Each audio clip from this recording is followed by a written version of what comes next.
How are you all?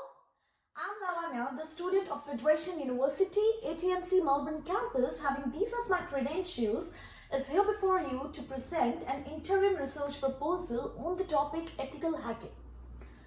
Now, why this topic ethical hacking? When we were given that there's an assignment and you need to study on any of the IT research area, I was pretty sure that what I need to study. Because in front of a layman, if we use the term hacking, the senses of their mind are directly onto, oh, he's a criminal, he must be indulged in any kind of malpractices. But no, I wanted to prove them wrong.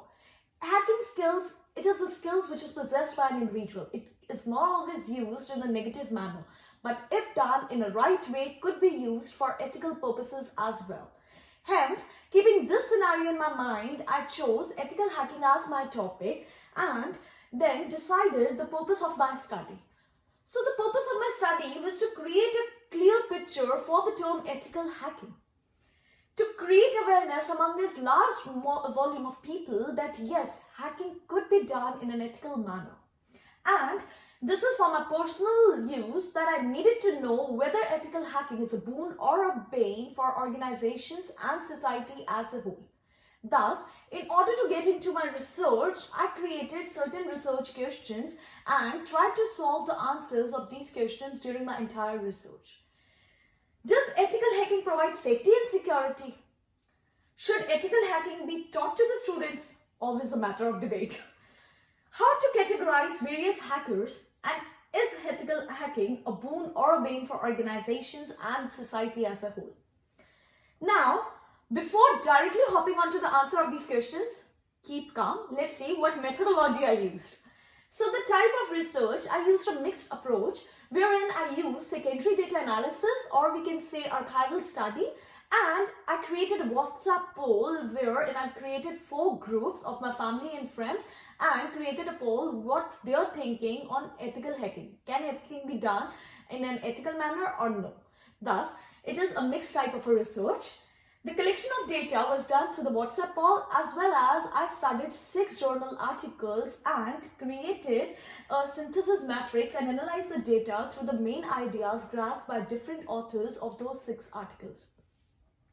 Then, after reading them all, I came to the conclusion that the answers to the research questions could be provided in a manner that, does ethical hacking provide safety and security? Yes, of course.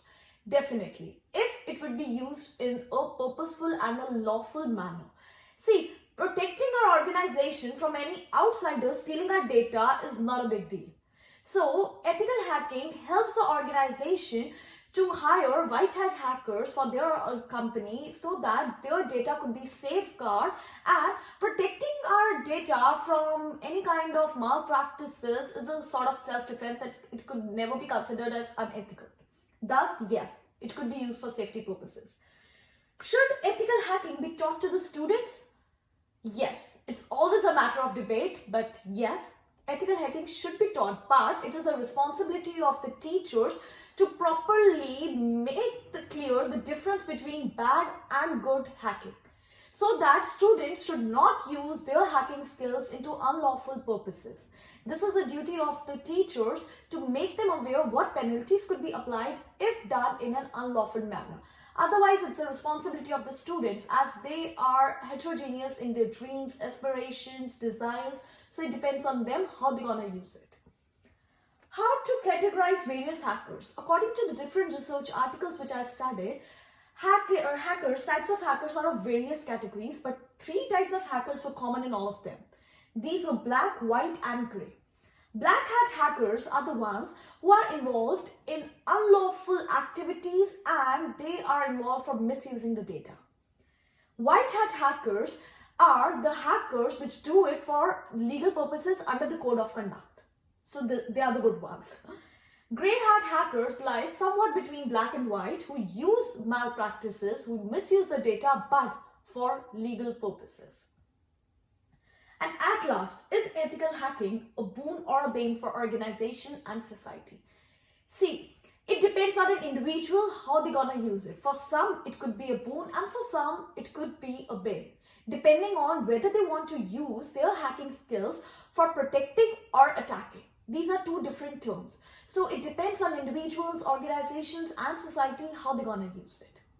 At last, in a nutshell, I would like to conclude that hacking is not always bad. It could be used for good purposes, legal purposes, and most popularly, to catch a thief, we need to start thinking like a thief. Thus, hacking could be done in an ethical manner depending on your motive. Why are you hacking? What is the purpose of your hacking? And preventing our data from some outsider thief is not considered as unethical or bad hacking. So we can use. But it is a humble request from my side to all the young generations. Please use your mind and use your hacking skills in a lawful manner, in a legal manner, and please don't use it in unethical purposes or criminal attacks, because for the short-term benefit, the long-term, you'll be at risk for the long-term. These are some of the references which I followed while preparation of my synthesis matrix and this presentation. And thank you. If any questions, feel free to contact me on my email ID.